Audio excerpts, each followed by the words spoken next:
Hey guys! Samahan niyo ko ulit for today's video. Super na-stress at napagod na ang mare nyo. Sobrang init pa man din. Bale, heto yung second day na magpapatuloy na ng turok na antibiotic si kuya. Dahil nga nasaid lahat ng cash sa hospital, hindi na kami nakabili ng ekstrang panturok ngayong kinaumagahan. Bago, isang set na lang yung nabili ko sa hospital kagabi bago namin ilabas si kuya. At inisip ko din baka mas makamura kami sa labas kung sa labas ako bibili. Hindi ko naman akalain walang mabibili sa bayan ng mga tarem. May mercury na din naman na sa mga tarem pero wala din silang Naikot ko nga lahat ng drugstore sa mga tarem at pati lahat ng hospital, yung sarili nilang pharmacy, wala talaga. Nagpatanong nga ako sa mga staff ng Mercury kung saan malapit na meron silang stock. Kasi kahit anong brand wala. Ang pinakamalapit daw na may stock is sa San Carlos. Kasi may malaking hospital doon, yung Bulingit. Kasi pang emergency lang daw talaga yung gamot ni kuya. Diyos mio Marimar, napakalayo. Wala din pala akong ibang mabibilhan kundi sa Santo Niño Hospital lang din. Kaya ayan, pabiyahin na naman ako papuntang Camili. Sabi pa nga sa Mercury ng Mangga Tarem, kadalasan lang daw ang nag-i-stock lang nun yung mga malalaking hospital. Kung hindi ako nagkakamali, sabi ng staff dun sa Mercury ng mga tarem, nasa 2,100 plus din yung presyo nila. Tinignan ko nga yung resibo ko kagabi, yung isang set na nabili ko bago namin ilabas si kuya. Same lang din pala yung presyo dito sa Santo Niño Hospital. Buti na lang may sadya pa ako dito sa hospital, yung blood test na pending. So ayan siya, hindi pa naibigay nung nilabas namin si kuya kasi na pending yung result. Dito nga ako pinunta sa ER pero wala na daw yung records dyan, nasa 4th floor na. Dahil Saturday yan, close naman pala sila, kaya Diyos mio, babalik na lang ako sa ibang araw para isabay yung medical reports niya. Dumiretso na nga ako agad dyan sa pharmacy nila para makabili na ako ng gamot ni kuya kasi late na ng ilang oras. Tumataginting na 15,149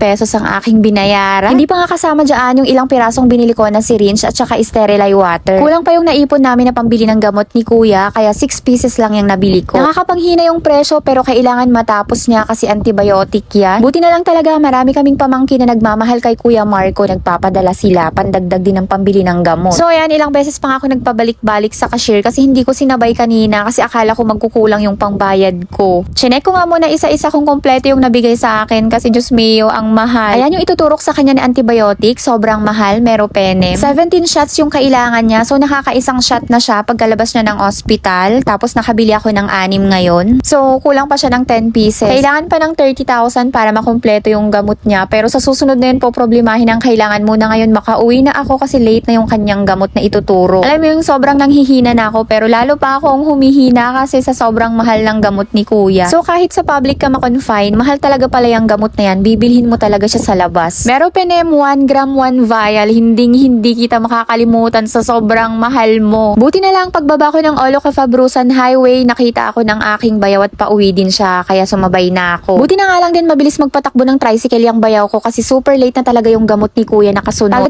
Pagdating ko nga sa bahay, wala nang pahinga-pahinga. Inaya ko na sila agad na kailangan na naming pumunta sa bahay ng pamangkin naming nurse. Buti na lang talaga at merong driver ang aking pamangkin.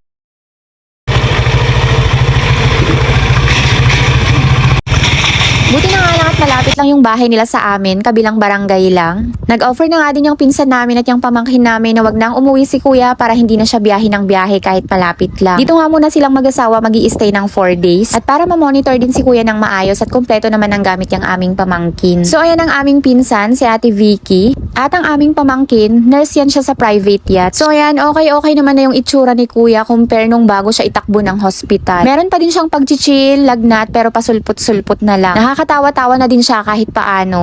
Kaso nga lang, 3 days lang pwede ang aming pamangkin at luluwas siya ng Manila. Nagre-review kasi siya, meron siyang exam tsaka training. Kaya hindi niya matatapos pero okay lang, meron naman na kaming nakausap na nurse na papalit sa kanya. Napakalaking tulong na yung 3 days na pag-aalaga niya kay kuya. Oh, mari nyo, pagod na. Wala ba naman siyang ibang ginawa kundi sumakay ng tricycle at sumakay ng bus. Yun lang muna guys for today's video. Agyamanak! Bye!